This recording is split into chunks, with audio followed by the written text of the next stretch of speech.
we all have a date with death. And to me, I know that I will keep going and pushing and trying to live my best life, whatever that means, for as long as I'm alive. But not everyone has the same philosophy or the same attitude towards life. And some people, when they see a big adversity or something that goes really wrong, they just contract. They just contract into a lower position, if you will, and they just live on lower key because look at what happened. We must be more careful.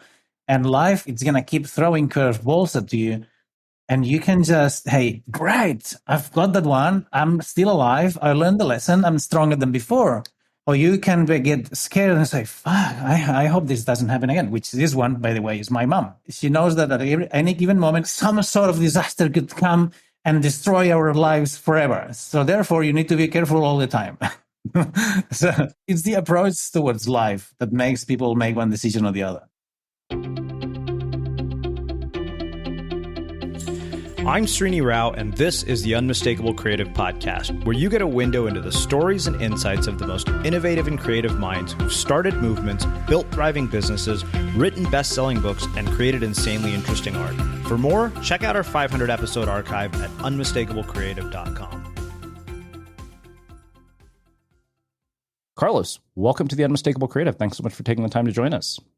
Oh, it's a pleasure. I'm so happy to be here. Thanks for having me. Yeah, it is my pleasure to have you here. So I was introduced to you by way of one of our former guests, Christine McAllister. And when I read the first line of the email that she sent me, I thought, yes, absolutely, I want to talk to this guy. This sounds crazy. There's got to be a really interesting story here. So on that note, I thought I would start by asking you, where in the world did you grow up? And how did that end up impacting the choices that you've made throughout your life and your career? Yeah, good question. I'm from Spain. I grew up in a little city, and more than the location, what is important is the surrounding of the people that I had around me when I grew up. And it was like it wasn't a big city, so you were exposed to the reality that was there. There wasn't many choices, right? Like small town, kid grows up, other kids. You see what everyone else is doing. So your world is small. That's what I'm trying to say. You see what you see, and that's it. And that was a small city in the north of Spain by the beach, beautiful location. And how it impacted me, I would say that because of the scarcity that I was living in, and my parents they never had much money. They always worked really hard for very little money. And to me, there was something that wasn't quite right, and I always wanted, I wanted more for myself, and I always searched for what could I do to make more, right? And then you use the tools and the resources that you have available around you, and as I was saying at the beginning, if what's around you it's limited, you just pick whatever is available. Mm-hmm. Make sense? Yeah, absolutely. So where did that lead, when you have this sort of, limited sense of possibility? And then why is it that, despite being that environment, you still had sort of the awareness to see that maybe something bigger was possible? Yeah. So the thing is, what I saw is that I wasn't happy with what I got. I was happy with what I had, but I always wanted more. And I would see my parents working really hard, and I would see like they're living their lives like always saving, stopping themselves from having a better life, stopping themselves from spending money, always looking for all these things. And I didn't know anybody. I was just a little kid, and this little kid wanted more, and every single way that I could find to make more money, to get more money, was apparently wrong. And because of the people that I was surrounded, I could see like my reality was the reality of the kids around me. And these kids, I could see the cool kids that they were kind of, would start doing some drugs here and there. And I would see myself as a shy, introverted kid that would never I was just studying and getting my I was studying at school by the time, and at some point my reality expanded, and that is that to go to high school I had to go to a different city, and then I realized that was the first time that I realized, okay, so now here I can become someone else because these people don't know who I am, so I don't need to be stuck in my old identity. Why would I choose to be the shy introverted kid where I could hang out with the gangsters and with the bad boys, become one of them, and no one would think I'm an imposter because they don't know who I am. And that was my first realization. I'm like, okay, that's cool. So I became overnight the bully, right? I was being bullied at school, and now I was the bully. I was the bad guy, and I got myself into all this stuff, and not on purpose because I didn't know any better. I realized after years that you can reverse engineer the process, right? And the same way that I got into being surrounded by people doing the wrong things, quote unquote. I'm not judging, but it wasn't the best choice. Later on, many, many, many years later, I realized that, oh, hang on a second. If by surrounding yourself by the bad boys, you end up being one of them, what if you surround yourself by, some other kind of people? And then I mean, it wasn't an overnight realization, but something that I learned over the years through a lot of trial and error. No. Well, so one of my old mentors often used to say, he said, your temporary circumstances don't have to become your permanent identity. Yet, for so many people, they do. And you seem to have basically taken a circumstance, that was an identity and changed it multiple times. One, what enables that? And two, let's get a bit deeper into this sort of bad boy drug dealing phase, because there's no way I'm going to let you get away with not, going deeper. There's got to be crazy shit that has happened during those periods. But let's start with that question of circumstance and identity, because, often people feel that their circumstances and their identity are intertwined. And, if they don't have the sort of, luxury of an environment change like you did, how does somebody go about changing, that sense of that sense of identity that, this is who I am. My circumstances are my identity. Yeah, look, but back at the time, that's a great question. And back at the time, I didn't realize that you could do that on purpose, right? I was being led by the circumstances. So I was at home. I was the cool, shy, super, well-behaved kid. At school, now I was becoming a bully and a bad guy. For my friends, they would see the whole transformation. So I stopped hanging out with one friend and I started hanging out with different people. And that was just that when I was at high school. But then when I joined university, because I'm an engineer, I'm an industrial engineer, and then I had to adopt a different personality. So I was always juggling between different personalities depending on the environment that I was in, because I wanted to fit. But it wasn't my choice. It was something generated by the outside circumstances.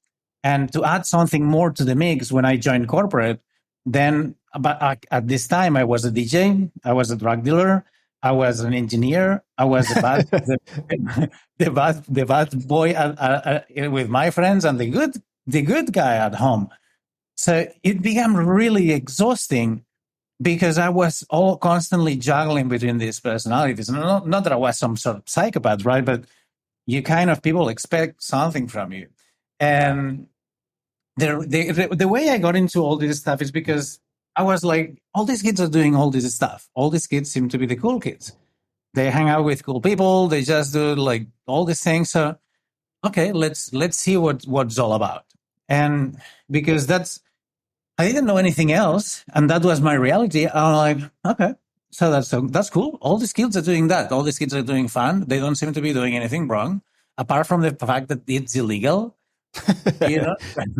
Like like, why wouldn't I make a profit out of it? If I'm doing, my friends are doing it, we all having fun. There's nothing wrong with it. So I'm just gonna take advantage of that. And that started as a game to be the cool kid, right? And it became like a 6-figure business eventually.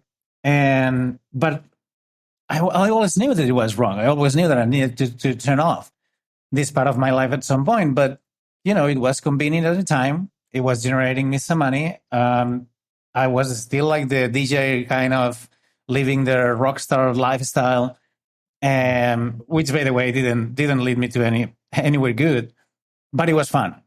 Yeah. And then at some point, I thought, well, now it's time to join corporate, because this is what decent people do. This is what good people do, right? I need to join corporate, find a girlfriend, buy a house and a car, and then I'll eventually have kids.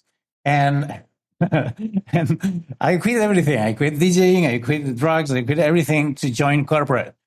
And when I'm in corporate, I'm like, holy cow! Like I had been like 5 years in.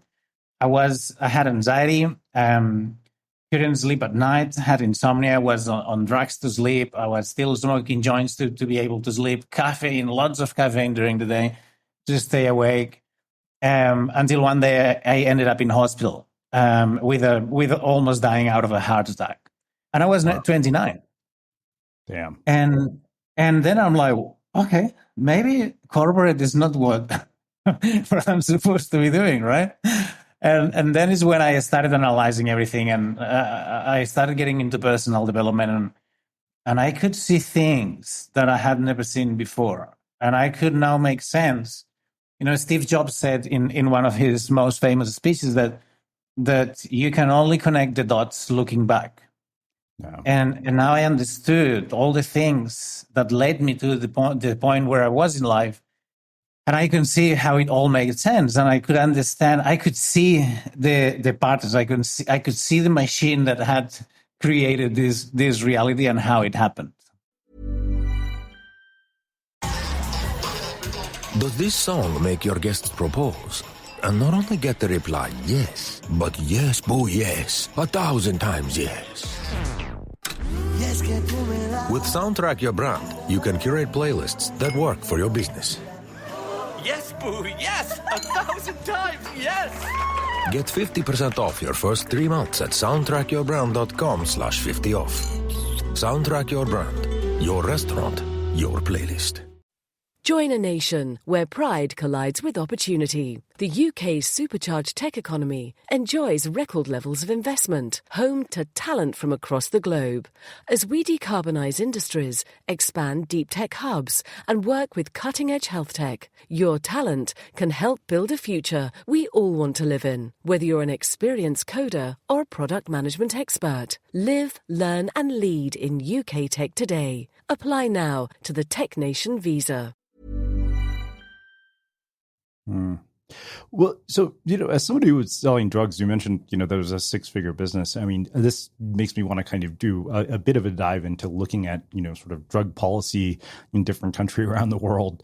And also, what are the perceptions that, sort of media creates about drug dealers versus the reality? Because, what do I see? I see Narcos, right? And to me, I'm like, oh, you're like a potential future Pablo Escobar in the making. And so I wonder two things. One, what does media get wrong? And what do we who, don't ever end up in situations like yours misunderstand about, people who do? Two, were you afraid you were ever going to get caught? How did you manage to, evade the law and get away with this while simultaneously knowing that, the consequences of it could be severe? Now, I don't know, what it's like in Spain, but I know, here in the United States, unfortunately, we have, a huge population in prison that is there for nonviolent drug offenses, which is really unfortunate. Yeah. Look, this is not a good thing to do in Spain. You go to jail. I would say that I was using a talent to do the wrong thing, and at some point it got really. And look, one of the things, a disclaimer here. I don't want anyone to think that I'm proud of what I did, or that is something that I, share proudly by any mean. It took me many years. It like until I was 38. I would be living like prisoner of my own reality, prisoner of my own past, because I was so ashamed of all I did, and I could not share that with anyone, and that would create a lot of anxiety, and me living a life that it wasn't being true. And the day that I decided to run my business, I decided to break free from all my past and all the bad things that I did. I decided to share that and understand that for you to love who you are today, you cannot hate the experiences that you've gone through in the past. And I just want to say that because I don't want anyone to hear me talk and to think, oh, this guy, I've paid my I've paid my toll. I've been about to die many times, and I've had to go through a lot of stuff that we just shouldn't have. But it's also my reality. So it allowed me to understand today that all the things that I've done, good and bad, had taught me like very important lessons that made me the man that I am today. And going back to your question, the thing is that nothing is as good or as bad as we tend to believe. And the things that we don't know, we just don't know them. And I wasn't at the level of Pablo Escobar or Narcos and all this sort of stuff. It all started as a game, and I'm like, well, if everyone does it, why I wouldn't? And then of course you see the potential. You can see one thing leads to the other, and what you basically do is you're always hiding from the law, trying not to get caught, trying not to get into much trouble, making sure that they don't follow you. Like when I quit because I was always paranoid all the time, trying, like thinking that they were chasing me, thinking that they were coming after me. And in some respects it was, because they were after me all the time. But I just quit. I mean, that wasn't going to be my life. It was a means to an end. It was the wrong means to the right end. And at some point I decided to quit. Now, the reality, that was my reality. The reality for the people, like when they would end up dead, other people, they would end up in prison. Other people, they would end up so fucked up in their head because of the drugs that they never got out of it. So what I'm trying to say is reality is different for everyone. And you see these stories on TV, you'll see like a lot of people that got away with it, live crazy lives, and some of the people got shot. So, yeah. Yeah. So as somebody who, was an ex-drug dealer, I mean, when you look at drug policy around the world and you see, things like in Portugal where they decriminalize drug use and, paradoxically drug use goes down, what is your perspective on policy when it comes to this? Is it something that we should decriminalize?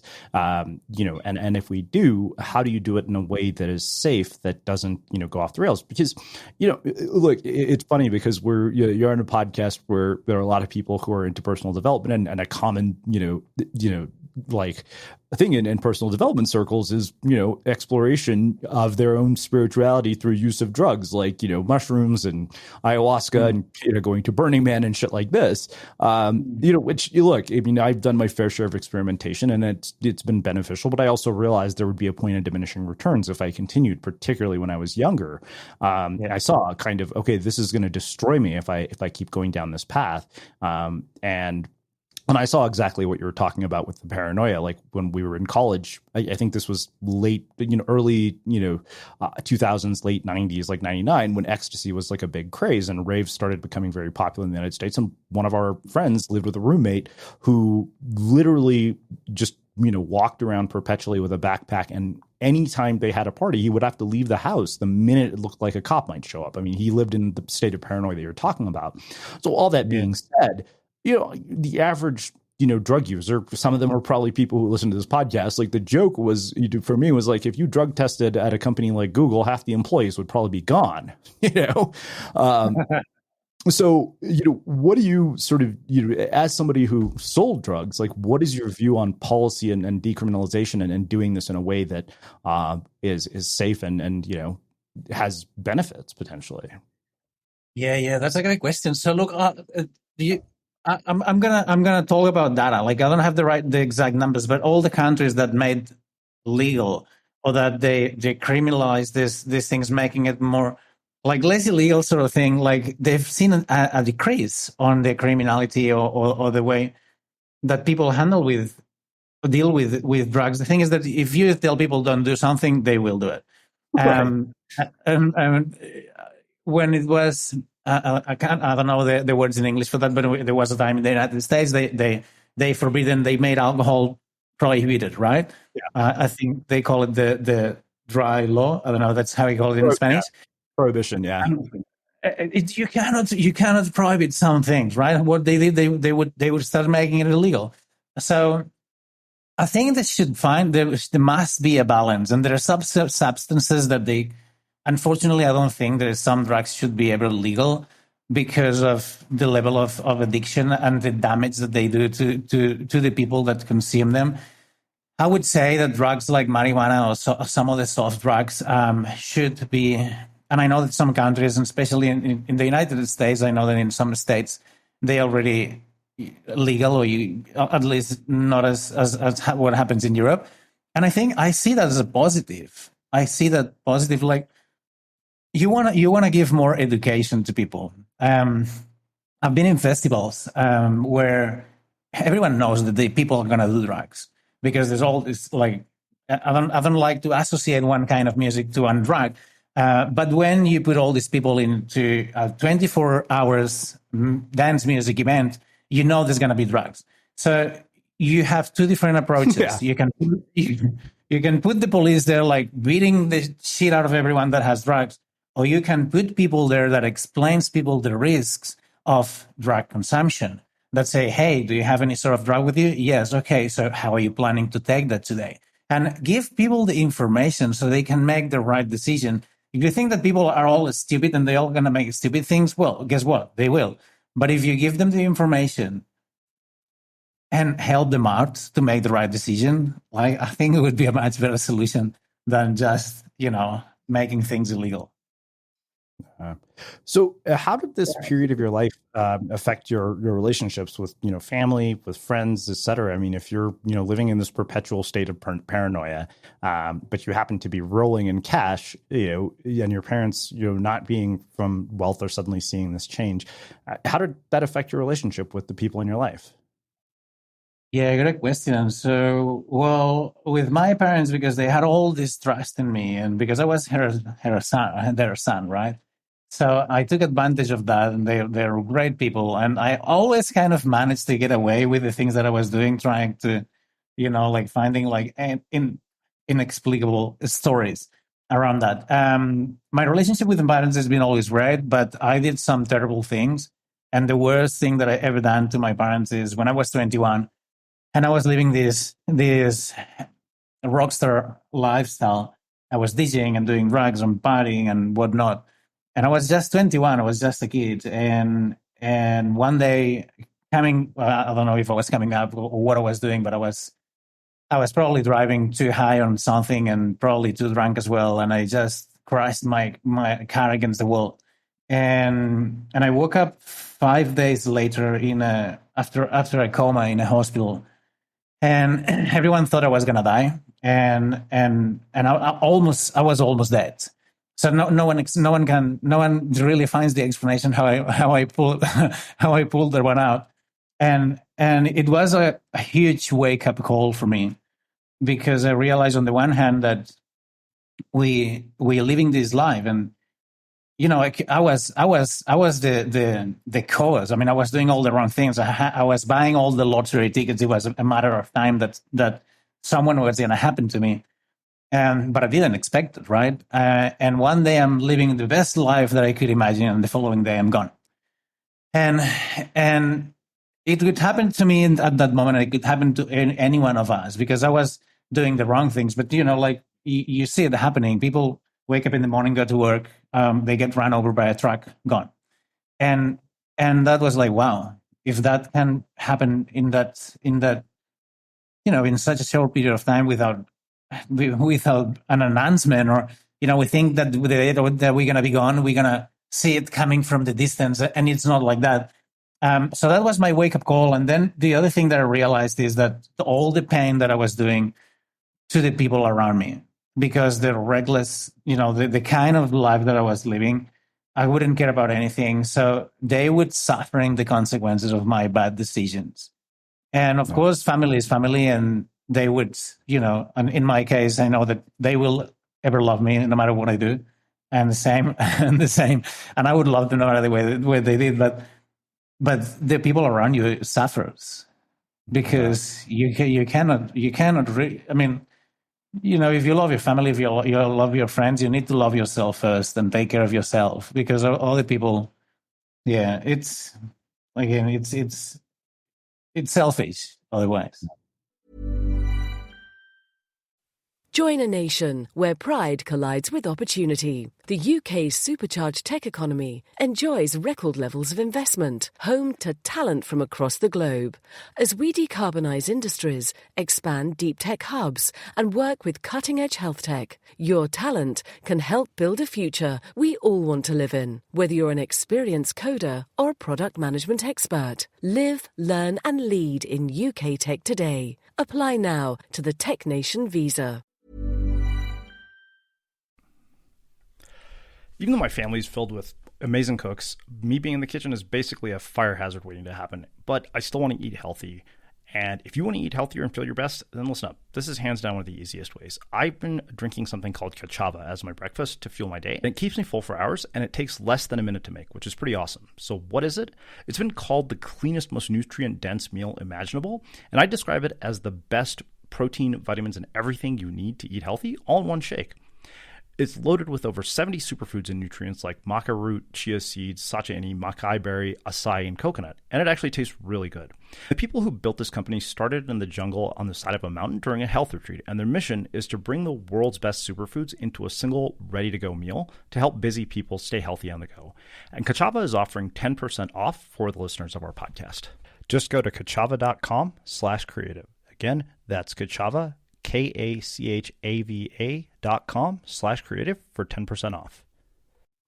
Well, so this is, a common pattern I think I've seen across every single person that I have interviewed. If I could find one thread, this might just be it, is that some sort of major crisis in their life is often the catalyst for, a massive transformation, which is not surprising because, Joseph Campbell wrote about this in The Hero's Journey. And so often I wonder, why does it take something like, a near-death experience for people to have this wake-up call to realize that, wait a minute, I have this one life and I need to make it worthwhile. And, they don't have this sort of tragic, catalyzing event. Often they just stay comfortable. I think I've had one person who told me that they didn't have something like this happen. I think it was Gretchen Rubin, which is kind of hilarious, and she writes about happiness. Yeah. So, well, I think we grow through, like it or not, we grow through pain. And when we have fun and things go well, that's fantastic. It's time to celebrate and enjoy. But it is the times that we are rock bottom, the times that we are going through pain. The pain will break you or will make you grow.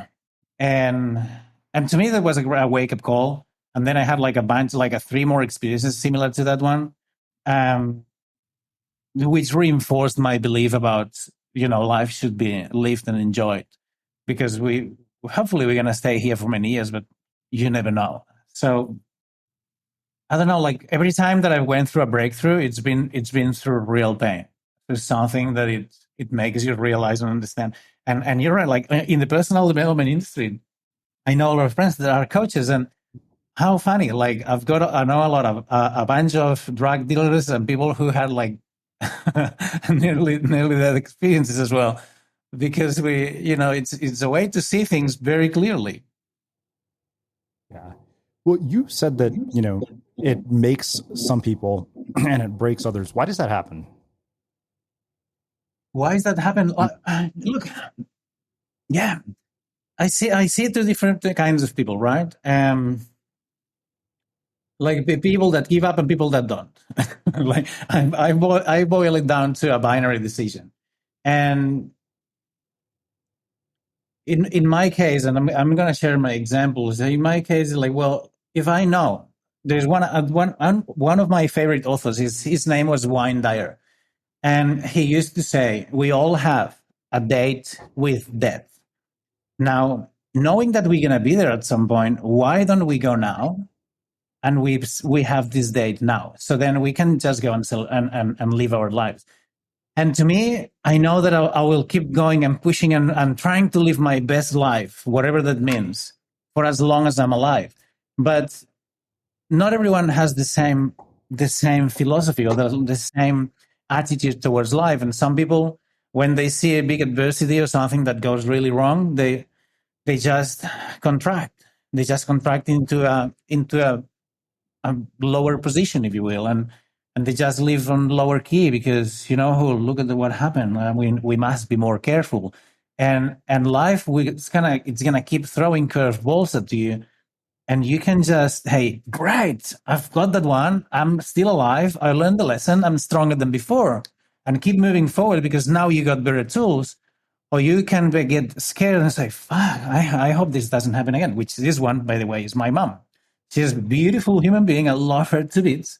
But she is the kind of person that she knows that at any given moment, some sort of disaster could come and destroy our lives forever. So therefore, you need to be careful all the time. I would say that it's the approach towards life that makes people make one decision or the other. Yeah. Okay, well, let's shift gears and get into sort of where things start to go from here, because I understand that you leave corporate, you start a business, and so two things that I wonder about. One, what are the lessons from being a drug dealer that you've applied to actually this part of your life? Because I'd imagine, despite the fact that you were doing something illegal and doing something bad, there are probably useful skills that come from it that you can apply to something else. Because if you're a drug dealer, you're entrepreneurial, right? And then as an industrial engineer, I'd imagine that the way that you build things and the way that you see projects and think about things is probably very different than the person who doesn't have that background. So how did those two experiences influence you? And then, the third sort of layer to this question, actually, let's start with this third question, because I remember this was the other thing that struck me. Christine said that you basically moved to a country where you didn't speak a lick of English. So how in the world do you begin to adapt to an environment in which you no longer speak the language, and suddenly you're trying to do something wildly ambitious? Yeah, I mean, the answer to these questions, I think it's going to come all together in one. The thing is that I had been living my life being led by circumstances, right? Like drug dealing, because it was what happened around me. So, okay, let's do that. My dad had this dream about me living this life, which was working in corporate, having huge responsibility, traveling for business, and dress on a suit. And I built my dream, like buying into his dream. And I thought that was going to make me happy. So I had no idea what personal development was at this stage. And I saw myself at 29 living the life of someone who wasn't me, living a dream that wasn't my dream. And at this point, I'm like, oh, wow, let's stop this here for a second, because all the things that I've done and all this sort of stuff, none has made me happy. Nothing has made me happy so far. And the ultimate formula that I thought it was the happiness, it's not made me happy. It's actually making me sad. So I sat down with my parents and I said, hey, look, guys, I know I've done a lot of crazy things. And I thought that corporate was going to save me. That was going to be the making me happy, but it doesn't. And I know that you guys have done everything for me, and you've been amazing. But at this stage of my life, I just need to find whatever makes me happy, and I have no idea what it is. So I'll just go ahead and find out. And I was expecting a little bit of resistance from them, because they're the two most important people of my life, right? I'm not married, I have no kids. And back then it was, and they say, son, whatever makes you happy will make us happy. I'm like, what? If I just knew that before, I would have probably done something different. So at this point, I quit everything. I quit corporate, I quit everything, and I just started. This is when my overnight success started. And it took me 10 years to build a business. And at this point, I'm like, I need to step back. I need to go somewhere so far away from my comfort zone that I can build myself from scratch, that I can design a life that it makes me happy. And I didn't speak the language, and I always wanted to learn English. So I'm like, okay, where could I go? And Australia, for a Spaniard who's never left the country, sounded like a pretty far away, exotic place to go. So I thought, yeah, why not? I would say a few words in English and say that should be enough. So I booked a plane and I went to the other side of the world. And of course, like an engineer with a lot of experience in sales and, well, in drug dealing as well. But without the language, there's no one that's going to give you a job, right? If you can't speak, what are you going to sell? If you can't speak, what kind of engineer are you? So there I went, and I just went willing to reinvent myself, willing to do anything and everything to learn what's life about, to find the thing that makes me happy. And of course, all the lessons from my years, surrounding myself by the wrong people. One of the biggest lessons, or the biggest lessons of all, to me, was that it's very easy to hack your success if you learn who you need to surround yourself with.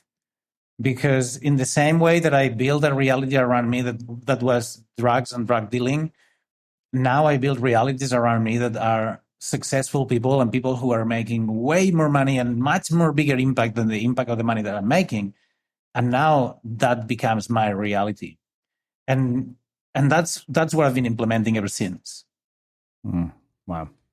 Well, let's talk about this, because there's a lot of nuances to self-improvement and personal development. And I think that there is this tendency in the self-improvement world to look at self-help as the solution to all your problems, where a lot of people get caught up in this sort of vicious cycle of inspiration with no action. It's kind of like, oh, I read all these books, I go to all these seminars, and yet nothing changes. They just become sort of junkies. And I think that there is this sort of, instinct to confuse, activity with true accomplishment. And often people enjoy that part because it gives them the high they're seeking, but they don't really do the work that actually leads to the results. Because it's kind of like you read a book, right? And if you read the book, but you don't put any of the ideas into action, you're no better off than had you not read the book. You have this knowledge, but what the hell is the point of knowledge that you don't apply? Absolutely. So how do we begin to break people of that? Because, I have had a lot of really fascinating conversations about the world of self-help, with, people who have, gotten people out of cults. We had a cult deprogramming expert here. Last week, we aired an episode with a guy who wrote a book called The Life-Changing Science of Detecting Bullshit. And frankly, I think he was absolutely right. There's a lot of bullshit in personal development, that makes people feel good, but doesn't change anything for them. So again, I think that the thing is, look, and I'm saying this as somebody who's interviewed authors that fall into that category. I probably would, say that even my own books fall into that category. And yet a lot of people just kind of treat guidance as gospel and assume that this is the person who has the solutions to all my problems. And if I just do exactly what they say, everything will change. But you and I both know that's not true. Like, if you did exactly what I have done to build my business, and I did exactly what you did to build yours, there's no question we would get wildly different results because our context, our background is incredibly different. So how do people take information or insight from personal development and adjust it to the context of their life? Because I think that is one of the fatal flaws in how people go about trying to use all of this information. Yeah, well, that's a great question. I would say that the first thing that people need to be willing to do is to go take some risks, because sitting in your couch reading a book is great. You get a good high, but the high it's gone the next morning, and you go back to your normal life.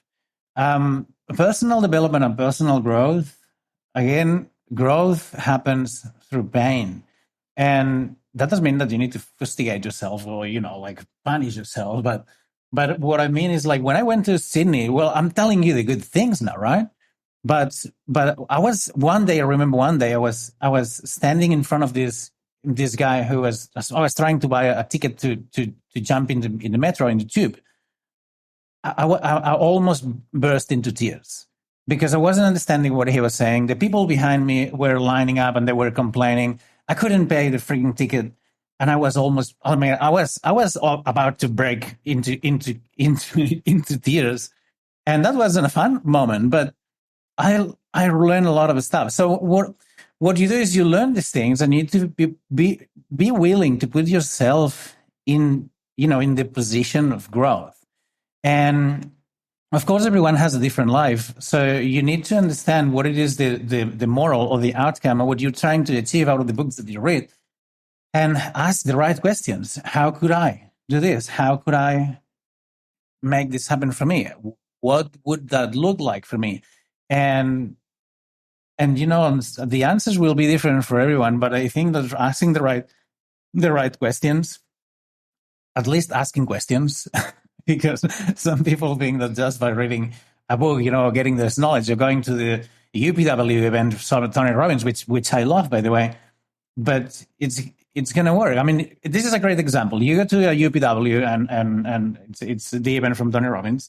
You spend a whole weekend, you get out of this like pumped up, like you get in a really big high. And they give you a bunch of tools and strategies and techniques and rituals that you can implement every single day of your life.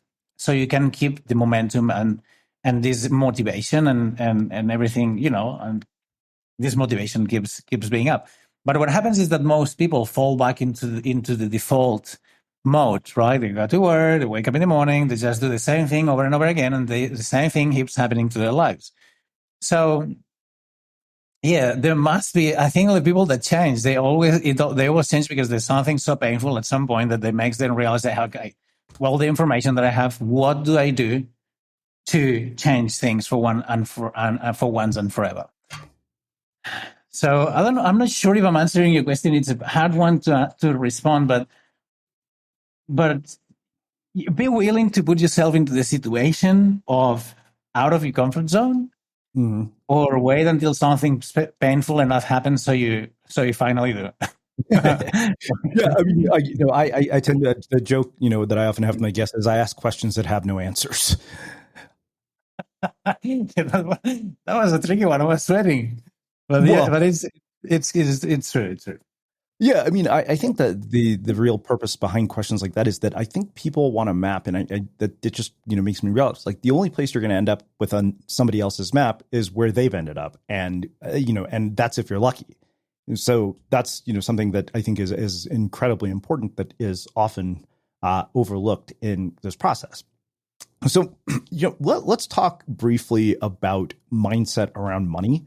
Because, from what Christine told me, you organically, grew this into $1 million business, which, I think any one of us who is listening to this would be like, wow, you did all of this organically. Like, why did that happen when, people are literally every day looking for like the latest marketing hack, hey, what strategy now to get, more people to my website? Like, it's amazing how much time people spend on ancillary activities and how much they ignore foundational work.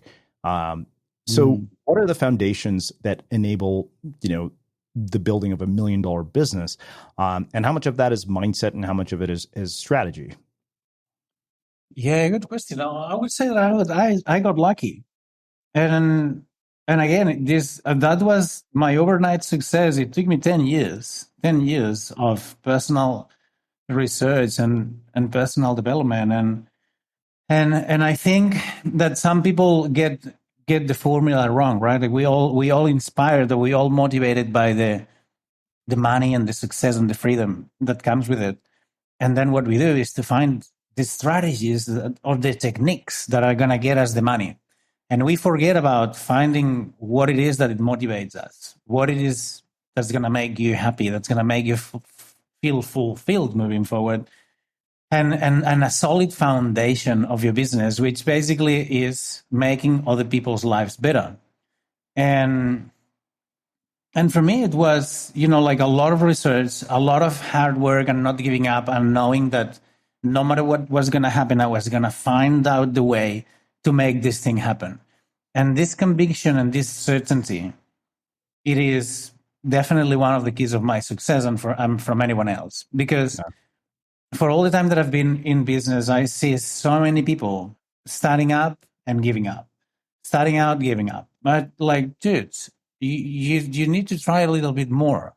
If you really want something, you need to find a big why that's gonna set some good fire under your ass and wake you up in the morning. Because I was working 60 hours a week in corporate and I was building my side hustle on the side.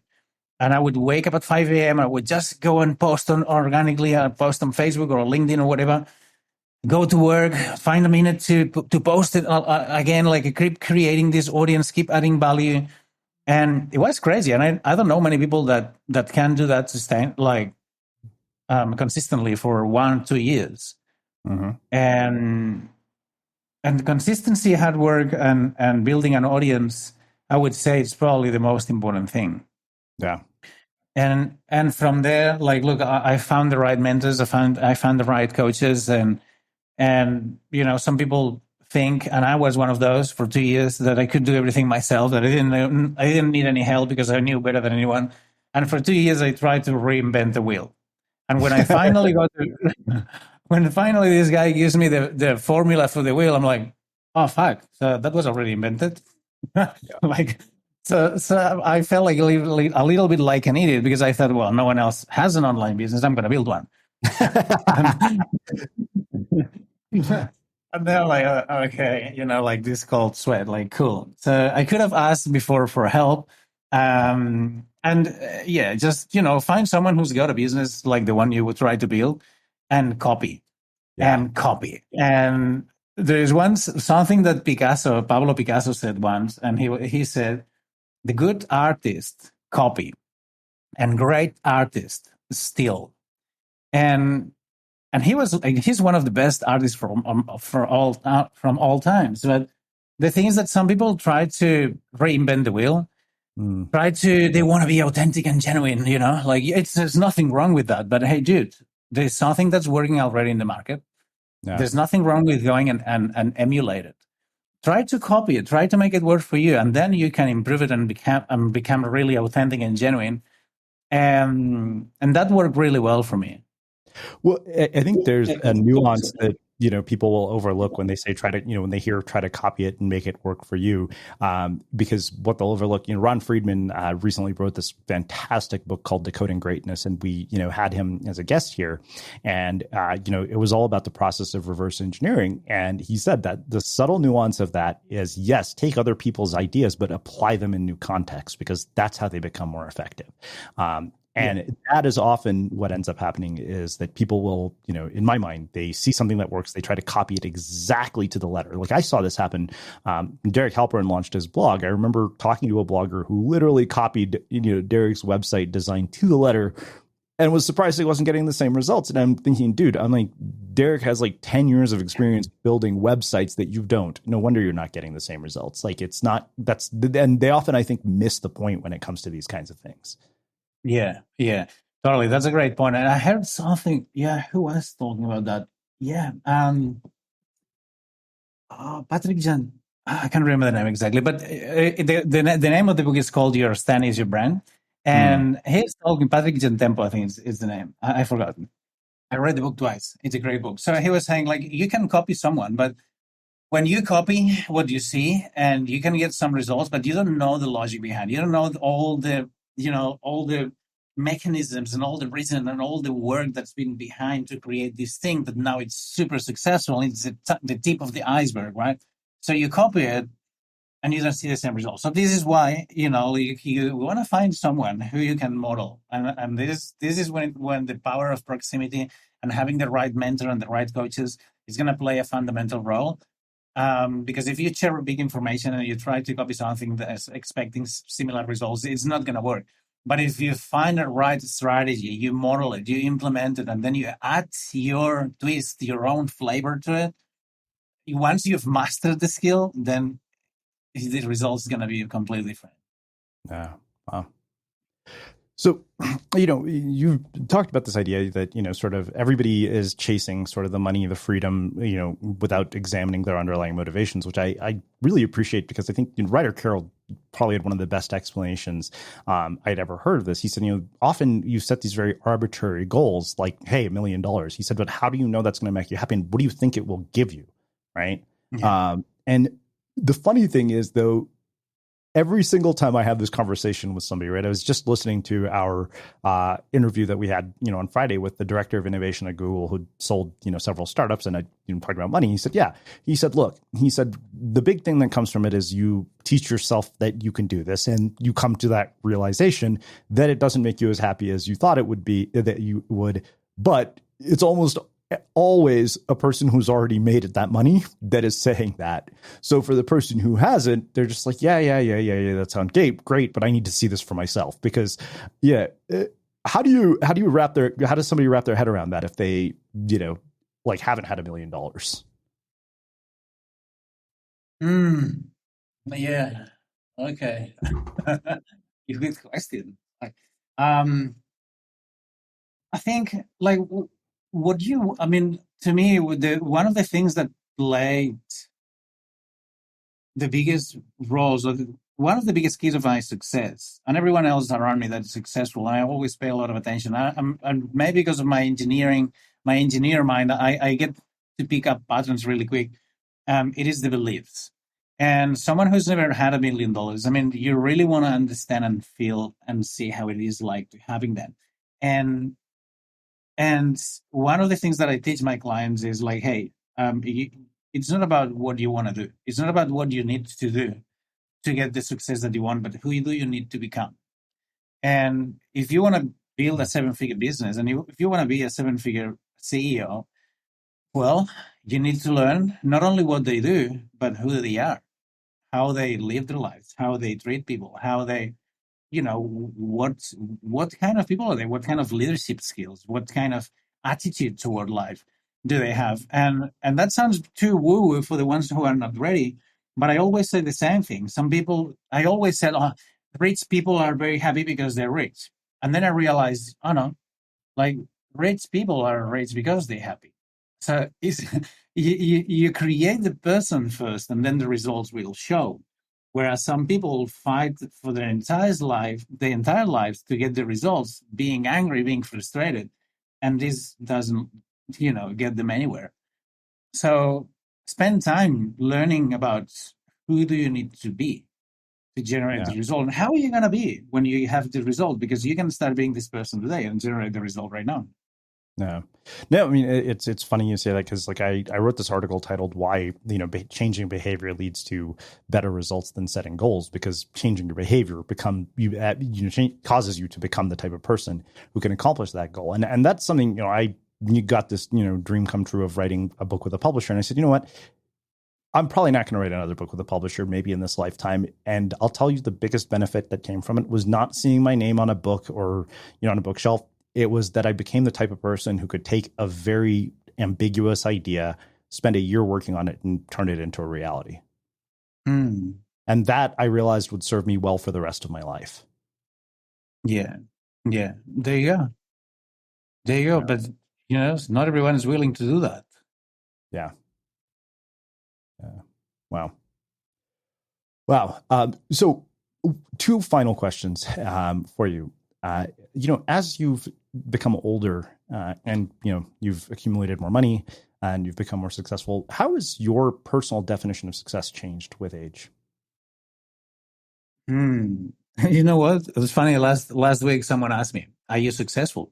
And I was like, "Fuck!" I didn't know what to answer at this moment, because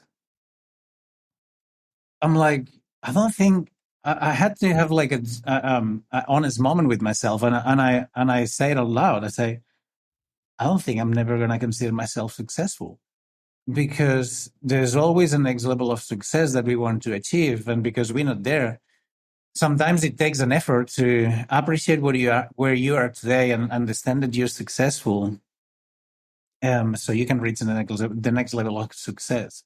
But it changes all the time, and I think one of the common traits of entrepreneurs is that we we always want more. Not in a greedy way, but in a way that, okay, what's next? If I got that far, where else could I go? How farther away could I get? And this is what makes us grow. And you need to be really careful because it could make you very unhappy as well, because it could generate not to be happy with who you are today. So to me, the definition of success is being genuinely happy and grateful for where you are today, and knowing that you can get as far as you want as long as you're willing and to put in the work. Yeah. Wow. Well, I have one last question, which is how we finish all of our interviews on the Unmistakable Creative. What do you think it is that makes somebody or something unmistakable? Sorry? What do you think it is that makes somebody or something unmistakable? Unmistakable. Being humble. Being humble. Honest. Being humble and honest.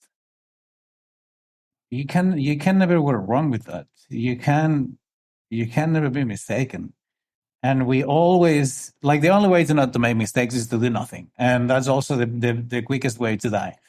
So if you take action and you do things, you will make mistakes. But if you're humble enough to acknowledge them, to be sorry for them if you have to, learn the lesson and move on, it can never go wrong. So you'll always be unmistakable.